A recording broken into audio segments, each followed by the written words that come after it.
Hey everybody, this is Paul from Rare Dragon Fruit, and today I'm going to talk about our raised garden bed trellis. So there it is. Let's see, get a better look. It's 4 feet by 6 feet, and this is version 1. I'm going to revise it and do a version 2 eventually. Behind it you can see the other one. But what I did here is this was a garden bed, and I built it about 6 years ago. It's redwood, and then I put a base of wire mesh so the gophers can't get in there. And now over the summer what we did is I pulled all the dirt out and then replaced it with about 8 inches of perlite at the base, and then filled it up with Fox Farms potting soil.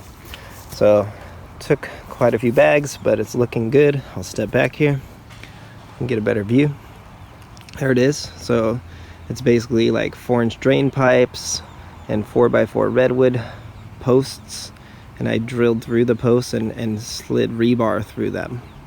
So I think it's doing really well. I mean, the dragon fruit's going crazy. This thing's about to, probably the fallbrook is about to pass the trellis here, and all of them are just thriving. Lots of new growth here, as you can see. So definitely, in my opinion, a nice strategy. So to talk more about it, basically what I did is I put some bamboo over the larger rebar, and basically it's some 1/2-inch rebar in the outer diameter is the perimeter is 1/2-inch rebar, and then I ran 2 lines of 1/2-inch rebar, and then everything else running this direction is 3/8-inch rebar. I topped it with some metal wire mesh.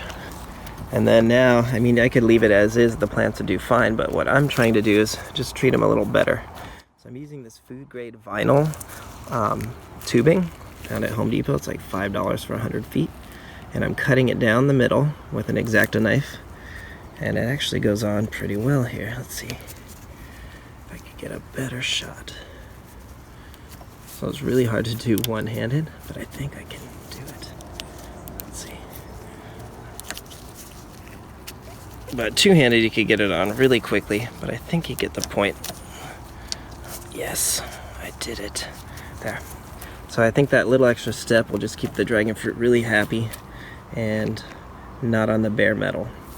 So if you have any questions about how we set this up, you know, I'd be happy to answer it, but I basically did kind of our design off of the Spicy Exotics inspired trellis one. We did a video on our other channel about that.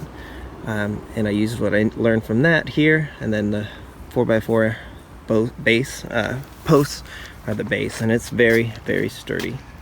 So if you're wondering about the varieties that we have in here, here's 2 plants Delight I got from 2 different sources. This one was a Vietnamese Hiana, and the sun just worked it this summer, so this thing can never take a full sun. Definitely, I learned that the hard way. So Vietnamese Jaina, they also call it. This one is Zamorano. Zamorano's doing really good. Lots of new growth there. Behind it is Haley's Comet, all around that entire post. And then this is the Pride of Fallbrook. And that one I think is gonna be the first to top. Or it could be Maria Rosa here. She's doing quite well.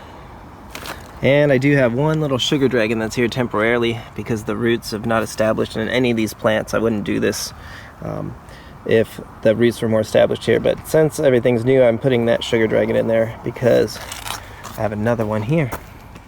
And it's doing a little bit, got a lot of sun damage, but I think it was because it had a flower for 24 days and it expended so much of its energy. So I think it's just in recovery mode, but I do need to check the pH on that. So there you go. There is our trellis design. Give us a like, subscribe if you have any questions. Hopefully we can answer them for you. All right, take care.